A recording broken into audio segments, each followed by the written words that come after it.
Hello students, this is Gyanchand Sharma. First of all, I would like to hail all of you cordially to the core of my heart on my YouTube channel English with Gyanchand Sharma. In this session, we shall discuss what the phrasal verbs are and how the questions are asked in various competitive exams based on phrasal verb. तो इस session में हम phrasal verb के बारे में जानेंगे कि phrasal verb क्या होती है, किस तरह से फ्रेजल वर्ब्स पर बेस्ड ऑन क्वेश्चंस आते हैं। तो आज का हमारा टॉपिक है फ्रेजल वर्ब।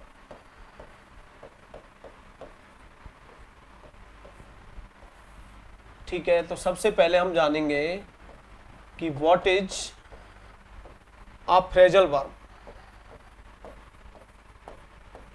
फ्रेजल वर्ब क्या है?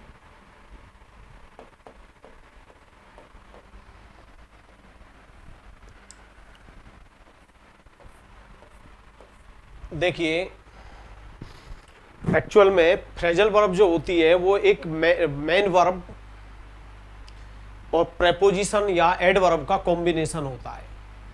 यानी कहने का मतलब ये है कि यदि मेन वर्ब के बाद हम प्रेपोजिशन का यूज कर दें या हम मेन वर्ब के बाद एड वर्ब का यूज कर दें और एक न्यू मीनिंग निकल के आए तो यही क्या कहलाती है? फ्रेजल वर्ब कहलाती है। तो पहले तो हम इंग्लिश में समझ लेते हैं।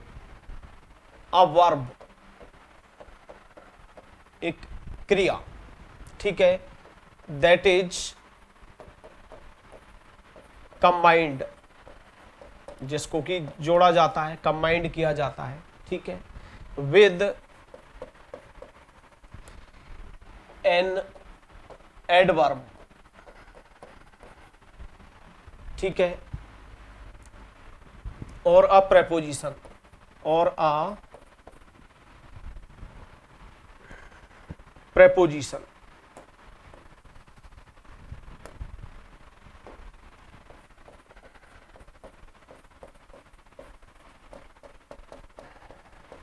मैंने कहा a verb that is combined with an adverb और अ प्रपोजिशन, ठीक है, और समटाइम्स और कभी कभी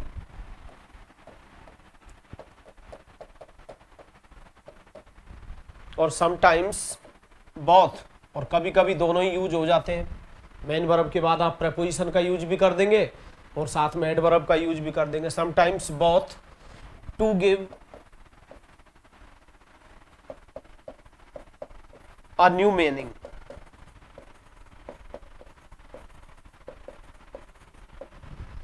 to give a new meaning. मैं हिंदी में समझा देता हूं आपको।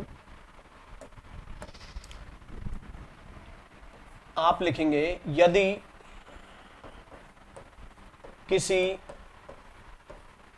वर्ब के बाद, यदि किसी वर्ब के बाद एडवर्ब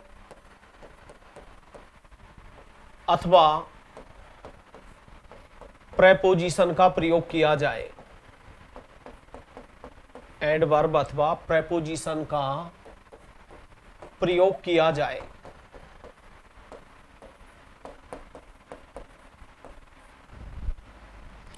अथवा कभी कभी दोनों का प्रयोग किया जाए,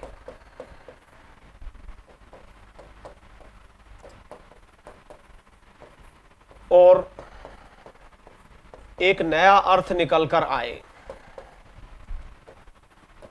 अर्थ निकल कर आए, तो यह एक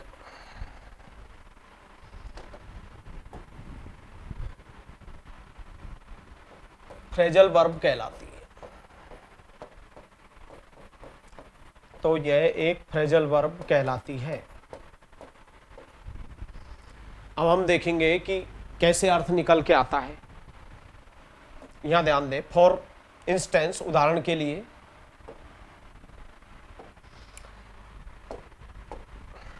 ठीक है, फॉर इंस्टेंस,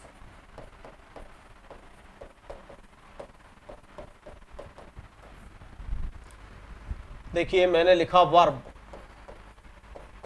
प्लस प्रेपोजिशन,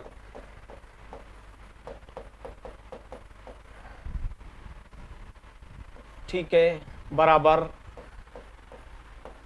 किसके हो जाएगा, ये फ्रेजल वर्ब के, इक्वल टू फ्रेजल वर्ब। मैंने लिख दिया वर्ब एडवर्ब क्या कहलाएगी, फ्रेजल वर्ब।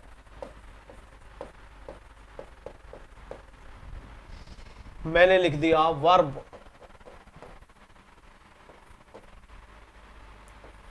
एडवर्ब प्रेपोजिशन, कभी कभी एडवर्ब और प्रेपोजिशन दोनों आ जाते हैं, तो भी ये क्या कहलाएगी, फ्रेजल वर्ब। क्या कहलाएगी, फ्रेजल वर्ब। समझिए आप, देखिए मैंने यहां पर लिख दिया इन। अब इन इंग्लिश में एडवर्ब भी है, सेंटेंस से पता लगता है, और इंग्लिश में इन प्रेपोजिशन भी है। इन इंग्लिश में क्या क्या है, एडवर्ब भी है और साथ में प्रेपोजिशन भी है। देखिए मैंने कहा ही इज इन, मैंने इनको अंडरलाइन कर दिया, वह है, वह अंदर है, तो यहां पर इन क्या है, एडवर्ब, एडवर्ब ऑफ प्लेस, कहां है, अंदर है, ठीक है। और प्रेपोजिशन वे वर्ड्स होते हैं जो कि नाउन और प्रोनाउन से पहले यूज होते हैं, या तो नाउन से पहले या प्रोनाउन से पहले, और जो प्रेपोजिशंस होते हैं वो या तो प्लेस बताते हैं या टाइम बताते हैं या डायरेक्शन बताते हैं, किससे पहले यूज होकर के, नाउन या प्रोनाउन से पहले यूज होकर के। मैंने कहा कि ही इज लिविंग, वह रह रहा है, इन दिल्ली, वह दिल्ली में रह रहा है, तो इन यहां पर क्या है, प्रेपोजिशन, क्योंकि दिल्ली क्या है, नाउन है, नाउन से पहले लग करके क्या बता रहा है, प्लेस, वह कहाँ रह रहा है, वह दिल्ली में रह रहा है।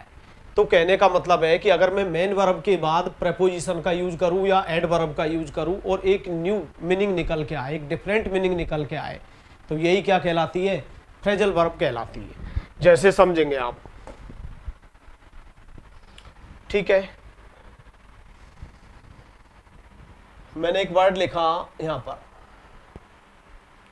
लुक, लुक मीन्स होता है देखना, और मैंने एक दूसरा प्रेपोजिशन लिखा फॉर, के लिए। अब देखिए लुक का मतलब तो देखना है और फॉर का मतलब है के लिए। अब मैं दोनों को एक साथ लिख देता हूं, verb plus preposition, look for, तो अर्थ हो गया यहां पर तलाश करना, क्या करना, तलाश करना। तो एक न्यू मीनिंग अर्थ निकल के आया है, न तो यहाँ पे लुक का अर्थ निकल रहा, नहीं यहाँ पर फॉर का अर्थ निकल रहा, बल्कि एक नया मीनिंग निकल के आया है, तो यही क्या कहलाती है, फ्रेजल वर्ब, यानी अर्थ बदलना चाहिए। अब ऐसे तो मैंने कॉन्ग्रेचुलेट लिख दिया, कॉन्ग्रेचुलेट मीन्स होता है बधाई देना, और मैंने इसके बाद प्रेपोजिशन भी लिख दिया ऑन, एडवर्ब के रूप में भी यूज होता है, तो मैंने कहा कॉन्ग्रेचुलेट ऑन, तो इसका देखिए कॉन्ग्रेचुलेट लिख रहे हैं तब भी बधाई देना होता है, और मैं ऑन लिख रहा हूं तब भी क्या है, इसका अर्थ बधाई देना, तो ये क्या है, ये फ्रेजल वर्ब नहीं है, it's not a phrasal verb.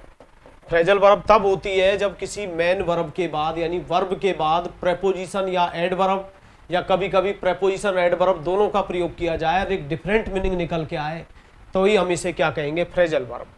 अब आप कुछ इंपॉर्टेंट फ्रेजल वर्ब से जिनके बारे में हम डिस्कस करेंगे और देखेंगे क्वेश्चन कैसे आते हैं। तो सबसे पहले मैंने पहली फ्रेजल वर्ब ले ली टर्न, और टर्न में मैंने डाउन का यूज कर दिया, टर्न डाउन। तो यहां पर नहीं तो टर्न का अर्थ निकल के आएगा, नहीं ही डाउन का अर्थ निकल के आएगा, बल्कि एक डिफरेंट मीनिंग हो गया इसका। टर्न डाउन का मतलब है अस्वीकार करना, अस्वीकार करना, ठुकरा देना, ठुकरा देना, जिसको हम अंग्रेजी में क्या बोलेंगे, रिजेक्ट, जिसको हम अंग्रेजी में क्या बोलेंगे, सेट असाइड। देखो अभी मैं बताऊंगा सेट असाइड के दो अर्थ निकलते हैं। तो टर्न डाउन मीन्स क्या होता है, अस्वीकार करना, ठुकरा देना, रिजेक्ट कर देना, सेट असाइड कर देना, डिस्कार्ड कर देना। स्पर्न, स्पर्न का मतलब भी क्या होता है, ठुकरा देना, रिजेक्ट कर देना। ठीक है, अब मैंने कहा फॉर एग्जाम्पल एक सेंटेंस से पढ़ लेते हैं। सर्वोच्च न्यायालय ने, सर्वोच्च न्यायालय ने उसकी दया याचिका को ठुकरा दिया है।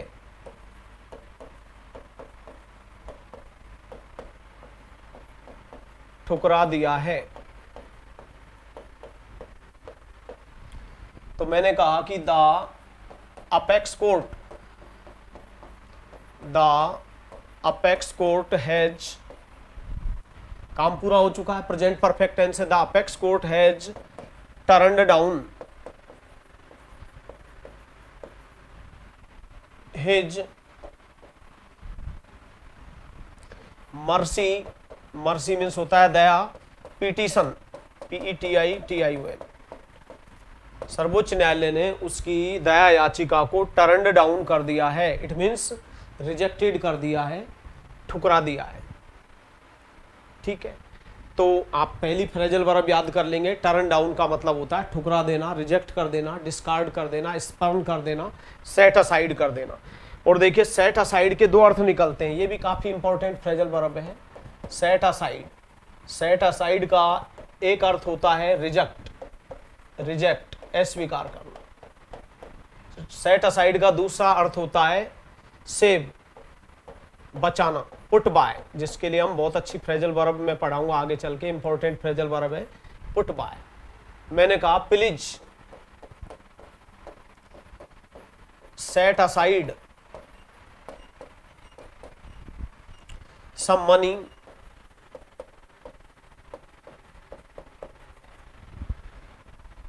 in order to earn your livelihood, अपनी जीविका चलाने के लिए कुछ धन बचा लीजिए। Please set aside. तो सेट असाइड का मतलब सेव भी होता है, जिसको हम पुट बाय भी बोलते हैं, बचाना। तो आप पहली फ्रेजल वर्ब नोट कर लेंगे। ठीक है, टर्न डाउन, तो टर्न डाउन का मतलब क्या होता है, ठुकराना, जिसको हम क्या बोलेंगे, रिजेक्ट, जिसको हम क्या बोलेंगे, स्पर्न, डिस्कार्ड, सेट असाइड। ठीक है, और सेट असाइड के भी दो मीनिंग अर्थ निकलते हैं। सेट असाइड का मतलब होता है एक तो बचाना, सेव, भविष्य के लिए कुछ बचा रहे हो आप, धन वगैरह जो भी है, पुट बाय। और एक सेट असाइड का मतलब होता है रिजेक्ट। ठीक है, एग्जाम में क्वेश्चन किस तरह से पूछा जाएगा ये भी देख लीजिए आप। इस तरह से लिखा आ जाएगा आपको, Totaram has turn down his marriage proposal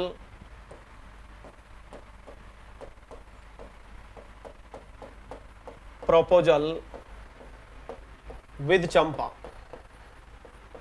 Totaram ने अपने शादी के प्रस्ताव को, यानी चंपा के साथ अपने शादी के प्रस्ताव को टर्न डाउन कर दिया है, ठुकरा दिया है। And you will have 4 alternatives and you are to select the right one। ठीक है, आपके पास 4 ऑप्शंस होंगे और आपको इन 4 ऑप्शंस में से राइट वन को सेलेक्ट करना होगा।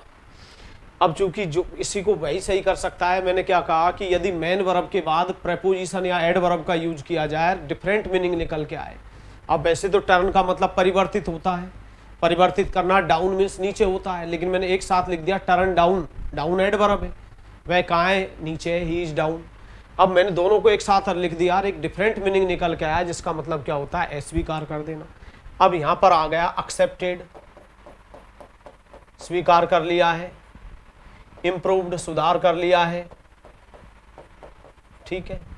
तीसरे नंबर पे दे दिया रिजेक्टेड, अस्वीकार कर दिया है। तो अब इसका आंसर वही दे पाएगा जिसके याद है कि टर्न डाउन का मतलब क्या होता है, अस्वीकार करना, टर्न डाउन, ठीक है, रिजेक्ट करना, डिस्कार्ड करना।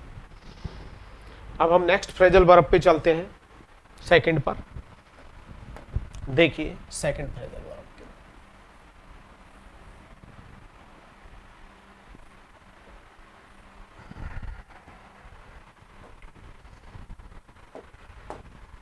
सेकंड फ्रेजल वर्ब लेंगे हम कॉल। कॉल मीन्स पुकारना होता है। मैंने यहां पर ओ डबल एफ लिख दिया, कॉल ऑफ। इसी से रिलेटेड क्या होती है, पुट ऑफ। बहुत अच्छी, काफी इंपॉर्टेंट फ्रेजल वर्ब है एग्जाम्स को ध्यान में रखते हुए। इसका मतलब होता है स्थगित करना, स्थगित करना। अब स्थगित करने को अंग्रेजी में हम क्या बोलेंगे, कैंसल। इंग्लिश में स्थगित करने के लिए हम क्या करेंगे, टालना भी बोलते हैं, डिफर करना, डिले करना, ठीक है।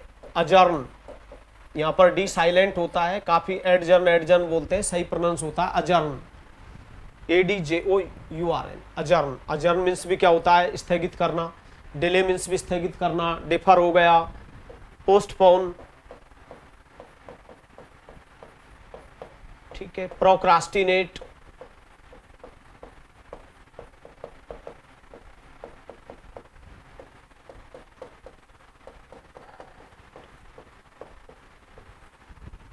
तो ये बहुत अच्छे वर्ड्स हैं जो कि आप स्थगित के लिए यूज कर सकते हैं। Call off, put off, cancel, defer, delay, adjourn, postpone, procrastinate. मैंने कहा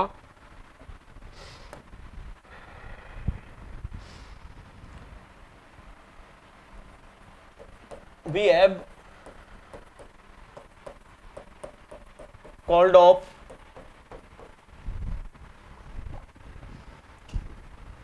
we have called off this marriage, हमने इस शादी को टाल दिया है, स्थगित कर दिया है। we have called off this marriage due to, के कारण, due to adverse conditions, विपरीत स्थितियों के चलते। we have called off this marriage due to adverse conditions caused by corona virus, caused by corona virus, ठीक है। मैंने कहा कि we have called off this marriage, हमने इस शादी को टाल दिया है, स्थगित कर दिया है, ड्यू टू एडवर्स कंडीशंस, विपरीत स्थितियों के चलते, कॉज्ड बाय कोरोना वायरस, जो कि किसके कारण उत्पन्न हुई है, कोरोना वायरस के कारण, ठीक है। तो यहाँ कॉल्ड ऑफ आएगा, ठीक है। ऑप्शंस होंगे आपके सामने, एक्सटेंडेड आ गया, शॉर्टन्ड आ गया,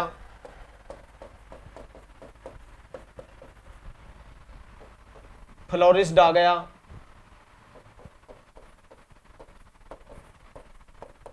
और डी पर कैंसल्ड आ गया। तो हम यहां पर किसका यूज करेंगे, कैंसल्ड, कि हमने इस शादी को टाल दिया है, किसके वजह से, एडवर्स कंडीशंस, यानी विपरीत स्थितियों को देखते हुए, जो कि किसकी वजह से उत्पन्न हुई है, कोरोना वायरस की वजह से, ठीक है। Have you any problem in grasping? If you have any problem you can suggest me, you can ask me. I would like to dispel all your barriers which are creating hindrances especially in your learning process, and I am devoted to solving all your puzzles. Next देखते हैं। अभी मैं आगे चल के बताऊंगा आपको अजर्न का यूज हम कहाँ करते हैं, जैसे लोकसभा, राज्यसभा, इन सब के लिए हम अजर्न शब्द का मैं फिल इन द ब्लैंक्स के अंदर आपको बताऊंगा। ठीक है, बाकी का आप कॉल ऑफ पुट ऑफ के लिए जो मैंने वर्ड्स आपको बताए नोट डाउन कर सकते हैं स्थगित करने के लिए। थर्ड नंबर पे हम ले लेते हैं फ्रेजल वर्ब के रूप में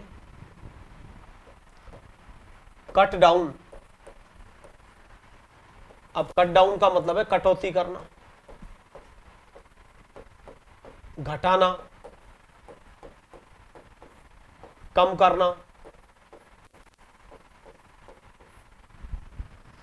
ठीक है, अब मैं इंग्लिश में इसके लिए क्या क्या वर्ड यूज करूंगा? कर्टेल। कर्टेल मीन्स कटौती करना।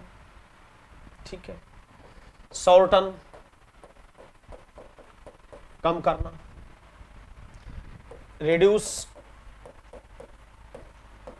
कम करना, वेन घटाना या कम करना, अबेट कम करना, घटाना। ठीक है, बहुत सारे वर्ड हैं। रिड्यूस हो गया, डिक्रीज, डिक्रीज मीन्स कम करना, घटाना। एक स्विंडल तो धोखा देना होता है, ड्विंडल। देखो दो वर्ड है, स्विंडल धोखा देना होता है, ड्विंडल मीन्स होता है रिड्यूस कम करना। ठीक है, कर्टेल, शॉर्टन, रिड्यूस, बहुत सारे वर्ड है हमारे पास। डिमिनिश घटाना, कम करना। We have so many similar words for the mentioned word cut down, like curtail, shorten, reduce, wane, abate, decrease, dwindle, diminish. ठीक, and you may be ambiguous in the use of dwindle and swindle. So I would like to interpret both the words in different ways. These are two different words expressing various meaning, expressing different meaning. Dwindle means reduce, swindle means outwit, धोखा देना। ठीक है, जो मैं आपको clear कर दूंगा। अब मैं इसका सेंटेंस में यूज कर सकता हूं। मैंने कहा कि आई एम मलिंग, मैं सोच रहा हूं, आई एम मलिंग, मैं सोच रहा हूं, टू कट डाउन, कटौती करने की। स्मोकिंग, मैं धूम्रपान में कटौती करने की सोच रहा हूं, बिकॉज, क्योंकि, it is adversely affecting my health day by day. मैंने कहा कि मैं कट डाउन करने की सोच रहा हूं, धूम्रपान कम करने की सोच रहा हूं, क्योंकि ये धीरे धीरे तो मेरे हेल्थ को पर बुरा असर डाल रहा है। क्या डाल रहा है? स्मोकिंग, धूम्रपान। इसलिए मैं मलिंग कर रहा हूं। मल मीन्स क्या होता है? सोचना, थिंक करना। ठीक है, पॉन्डर, थिंक, ब्रूड, बहुत सारे वर्ड होते हैं। ठीक है, रूमिनेट, आगे हम सिनोनिम्स में पढ़ेंगे। ठीक है, मैं पहले बोल चुका हूं कि लैंग्वेज की जो आत्मा है, स्पिरिट है या कोर पार्ट है, वोकेबलरी है। ठीक है ना, किसी भी लैंग्वेज में आप बिना वोकेबलरी के कुछ नहीं कर सकते। तो यहाँ पर सीधा है आई एम में थिंकिंग, थिंकिंग की जगह आप सब्सटीट्यूट कर सकते हैं आई एम मलिंग, मैं सोच रहा हूँ।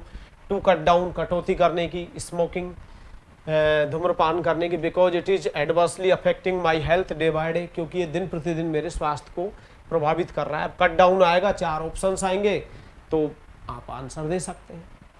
ठीक है, ऑप्शन दे देगा ऐसे, एक्सपेंड,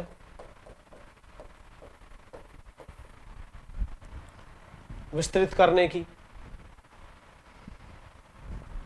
स्टार्ट, ठीक है, यहां दे दिया कर्टेल, तो मैंने क्या आंसर दे दिया? कर्टेल, की मैं कम करने की सोच रहा हूं। क्या करने की? कम करने की सोच रहा हूं मैं, स्मोकिंग। क्यों? Because it is adversely affecting my health day by day, क्योंकि यह मेरे स्वास्थ्य को दिन प्रतिदिन अफेक्टिंग कर रहा है। कौन कर रहा है? स्मोकिंग। तो मल का मतलब है आई एम मलिंग, मैं सोच रहा हूं, और कट डाउन मीन्स कटौती करने। तो कट डाउन क्या होती है? Phrasal verb. ठीक है, नेक्स्ट फ्रेजल वर्ब पे चलते हैं हम।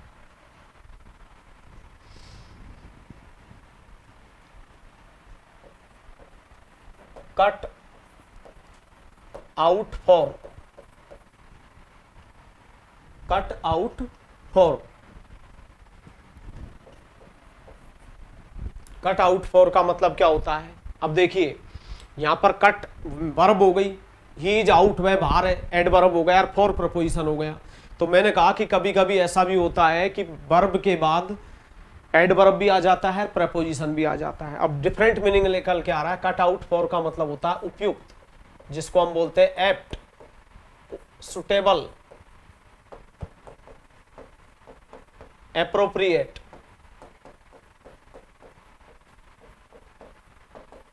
उपयुक्त, suitable, pertinent,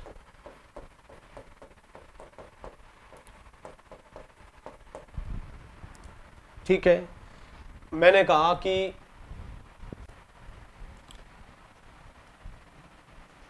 in his notion, in his notion, उसके विचार में,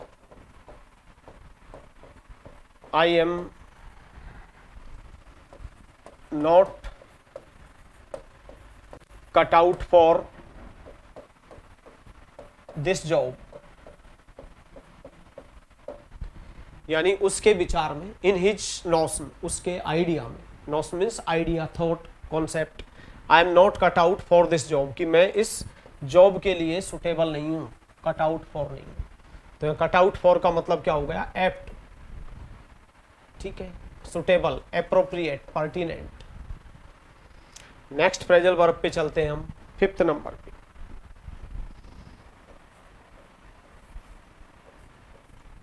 यानी फिर मैं बता रहा हूं कि यदि वर्ब के बाद प्रेपोजिशन या एडवर्ब, या कभी कभी वर्ब के बाद एडवर्ब और प्रेपोजिशन दोनों का प्रयोग किया जाए और एक न्यू मीनिंग निकल के आए, तो यही क्या कहलाएगी? आपकी फ्रेजल वर्ब कहलाएगी। जैसे कॉल मीन्स पुकारना होता है, कॉल ऑफ लिख दिया तो इसका मीनिंग चेंज हो गया।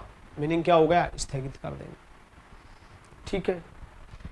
अब मैंने लिख दिया पुल, PULL, पुल मीन्स खींचना, काफी इंपॉर्टेंट है। SSC, स्टेनो, CDS, इनमें RPSC सेकंड ग्रेड में इसको बहुत ज्यादा पूछा जाता है। अप मीन्स होता है ऊपर, पुल अप एक साथ लिख दिया तो इसका मतलब होता है डांटना, फटकारना, आलोचना करना। डांटना, फटकारना,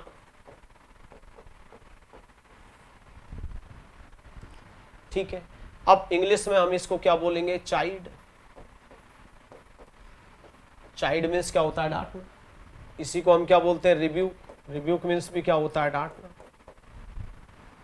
और रिब्यूक नहीं मिलता है तो वेरेट, VERAT, वेरेट मीन्स भी क्या होता है? डांटना, फटकारना। रिप्राइमेंड,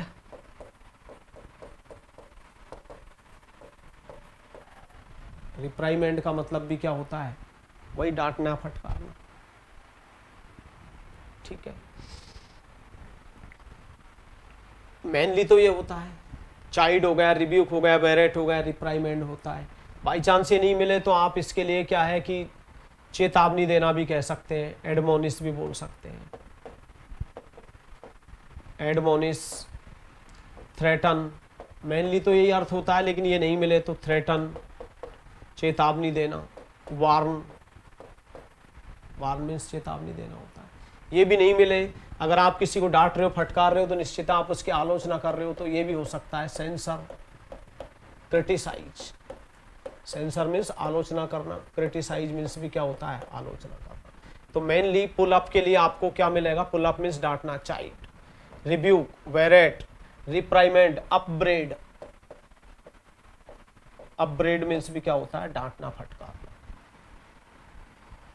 ठीक है।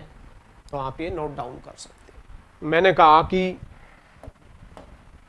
अगर आपको ये फ्रेजल वर्ब नहीं आती है, इंग्लिश में लिखा गया the apex court, the apex court pulls up Arvind Kejriwal. सर्वोच्च न्यायालय अरविंद केजरीवाल को धमकाता है, या सर्वोच्च न्यायालय ने अरविंद केजरीवाल को पुल अप किया। तो यहाँ पुल्स अप का मतलब ये नहीं है कि सर्वोच्च न्यायालय ने अरविंद केजरीवाल को ऊपर खींचा। जिसको फ्रेजल वर्ब का मीनिंग नहीं आता है तो वो कभी इस वर्ड मतलब एप्रीहेंड नहीं कर पाएगा सेंटेंस में, क्योंकि पुल का मतलब पुल के बाद हम अप लिख देते हैं, तो इसका सीधा अर्थ क्या हो जाता है? डांटना, फटकारना, चाइड करना, रिब्यूक करना, ठीक है। तो इसको आप याद कर लेंगे। Pull up means the apex court, सर्वोच्च न्यायालय ने अरविंद केजरीवाल को फटकार लगाई। कब बार लिखा आता है SC, Supreme Court. Pulls up Narendra Modi over Kaveri issue, Kaveri मुद्दे पर सुप्रीम कोर्ट ने नरेंद्र मोदी को या सेंट्रल गवर्नमेंट को फटकार लगाई। तो पुल अप मीन्स क्या होता है, डांटना, फटकारना। नेक्स्ट फ्रेजल वर्ब हम लेते हैं यहां पर, जो भी है। नेक्स्ट फ्रेजल वर्ब के रूप में हम लिख लेते हैं यहां पर ब्रेकआउट। देखिए एग्जामिनर किसी भी फॉर्म में पूछ सकता है। ब्रेकआउट सेकंड फॉर्म हो गई, ब्रोकआउट थर्ड फॉर्म हो गई, ब्रोकन आउट।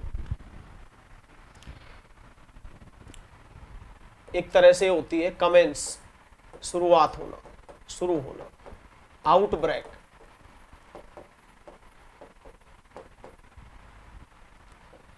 यानी स्टार्ट, एक तरह से शुरू होना। देखिए ब्रेकआउट का यूज हम वेरियस सेंसेज में करते हैं। कोई भी बीमारी फैल जाए तो ब्रेकआउट आता है। तो आप नोट कर ले एक बार इसका कि ब्रेकआउट को हम कहां का यूज कर सकते हैं। Disease, breakout. कोई भी बीमारी फैल जाए तो हम ब्रेकआउट का यूज करेंगे। कोई भी युद्ध छिड़ जाए, वॉर ब्रेकआउट। युद्ध शुरू होने के लिए भी हम किसका यूज करते हैं, ब्रेकआउट का। थर्ड नंबर पे वायोलेंस, हिंसा, तो भी हम किसका यूज करेंगे, ब्रेकआउट का। यदि कोई झगड़ा हो गया, क्वारल, तो भी हम किसका यूज करेंगे, ब्रेकआउट का। कोई आग लग गई किसी के घर में तो भी हम क्या है, फायर ब्रेकआउट। कहने का मतलब यह है कि कोई भी अप्रिय घटना हो जाए, the commencement of any unpleasant situation. अगर कोई भी दुखद घटना होती है और उसकी शुरुआत होती है, अप्रिय कोई भी घटना हो, क्योंकि बीमारी का फैलना भी अप्रिय घटना है। युद्ध होना, हिंसा फैलना, झगड़ा होना, फायर लगना का मतलब आग लग जाना। तो एक नोट डाल ले, यदि किसी भी अनटूवर्ड, अनटूवर्ड का मतलब अनप्लीजेंट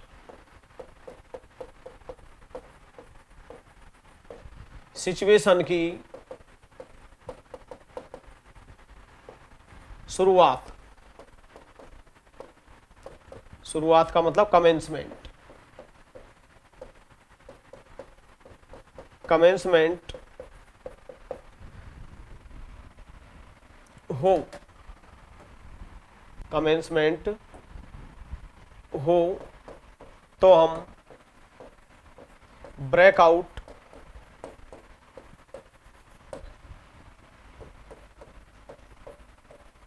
फ्रेजल वर्ब का प्रयोग करते हैं।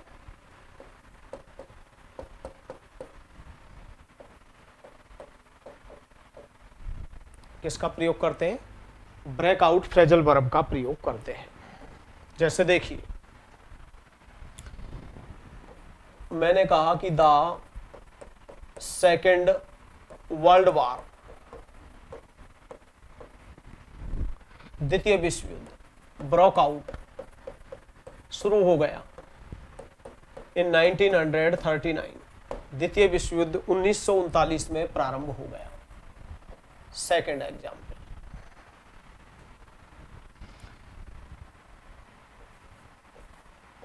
Corona virus has broken out in the entire country। Corona virus सारे देश में फैल गया, यानी बीमारी। मैंने कहा violence broke out in Chennai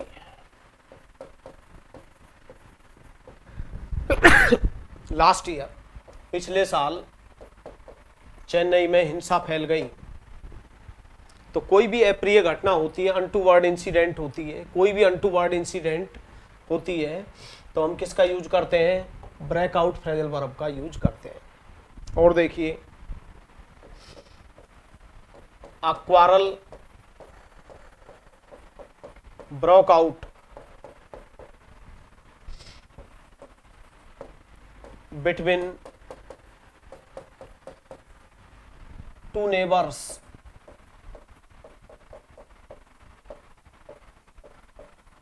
दो पड़ोसियों के बीच झगड़ा हो गया यस्टरडे, कल। ठीक है, ओवर कार पार्किंग जो भी है। तो कोई भी अनटूवर्ड इंसिडेंट, अनटूवर्ड इंसिडेंट का मतलब है कोई भी अप्रिय घटना हो जाए। क्या हो जाए?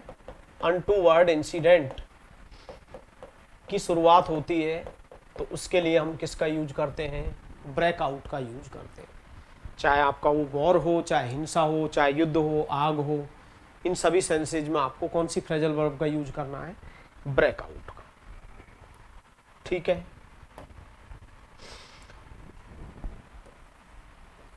नेक्स्ट नंबर की फ्रेजल वर्ब देखेंगे आप। टर्न डाउन बता दी मैंने आपको, एक एक फ्रेजल वर्ब है, आप याद करते चलेंगे।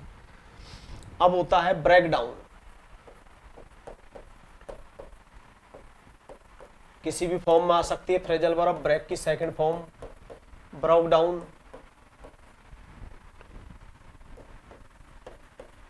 Broken down. देखिए, इस फ्रेजल वर्ब का भी विभिन्न सेंसेज में यूज किया जाता है। कोई मशीनरी वगैरह काम करना बंद कर दे, पहला अर्थ होता है इसका काम करना बंद कर देना, विशेषकर मशीनरी के लिए। ठीक है, मैंने कहा स्टॉप वर्किंग या स्टॉप फंक्शनिंग, स्पेशली मशीनरी।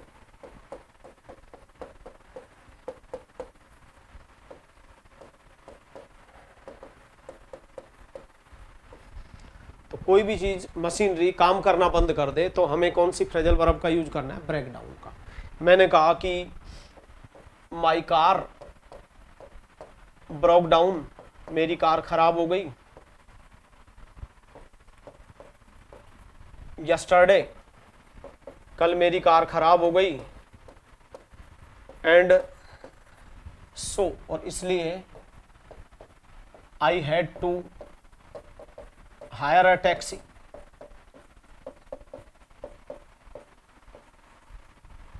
इसलिए मुझे टैक्सी किराए पर करनी पड़ी। ठीक है, I had to hire a taxi to reach Delhi, इसलिए मुझे दिल्ली पहुंचने के लिए क्या करनी पड़ी? टैक्सी करनी पड़ी।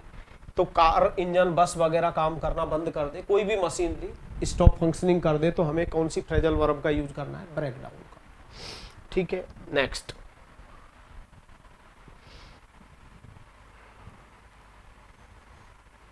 नेक्स्ट अर्थ ये निकलता है ब्रेक डाउन का, स्वास्थ्य खराब हो जाना। स्वास्थ्य खराब हो जाना।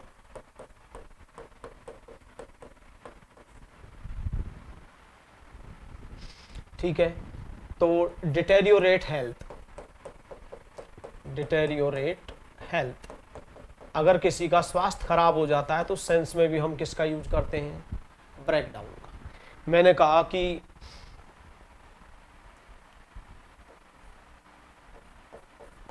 हर हेल्थ ब्रेक्स डाउन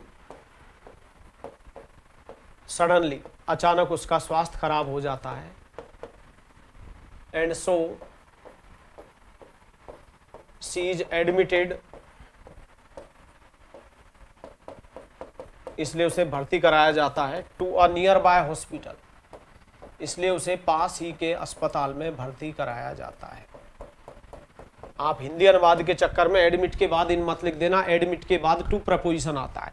मैंने कहा her health breaks down suddenly, अचानक उसका स्वास्थ्य खराब हो जाता है, and so she is admitted to a nearby hospital, इसलिए उसे पास ही के अस्पताल में भर्ती कराया जाता है।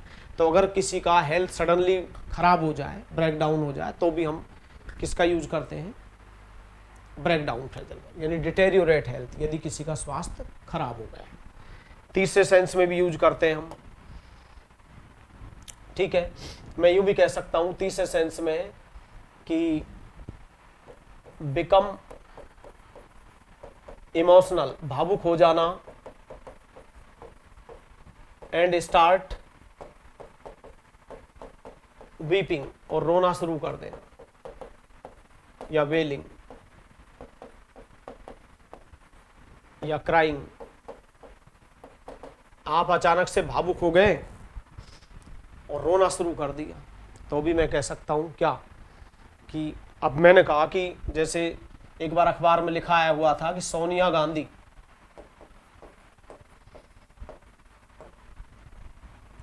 Gandhi broke down while speaking on politics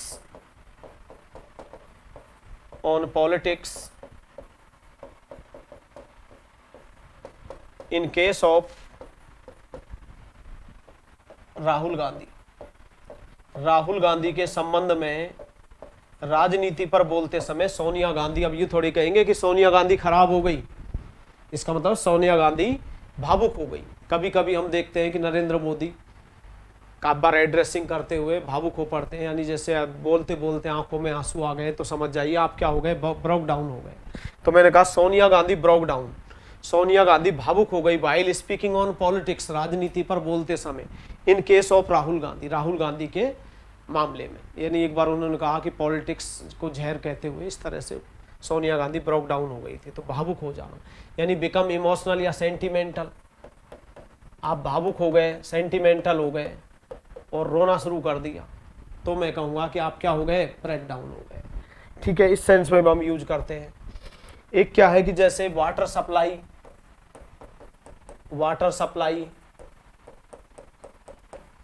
या इलेक्ट्रिसिटी सप्लाई,